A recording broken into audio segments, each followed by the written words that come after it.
আল্লাহ, আমার সাথে যাকে দেখলে তুমি খুশি হবা,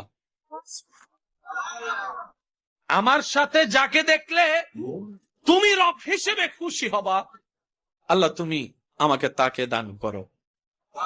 আল্লাহ আমাকে এমন একজন জীবন সাথী দাও যার সাথে প্রতিদিন না হলেও মাঝে মধ্যে হলো গভীর রাতে ঘুমটা হারাম করে তোমার দরবারে তাহাজ্জুদের সিজদা দিতে পারবো। সুবহান আল্লাহ। আল্লাহ আমার জীবনে এমন একজন নিয়ামত দাও যে ব্যক্তিটা আমার জীবনে আসলে আমার ভাঙ্গা ঘরটাও শান্তিতে রূপান্তর হয়ে যাবে। আল্লাহ আমার জীবনে এমন একজন সাথী দাও যেই সাথীর পেট থেকে, যার মাধ্যম থেকে আল্লাহ তোমার প্রিয় বান্দা আও ওয়ালাদিন সালিহিন ইয়াদউ লাহু এমন সন্তান দুনিয়াতে আসবে, এমন নেককার জীবন পার্টনার আমাকে দাও। বলেন সুবহান।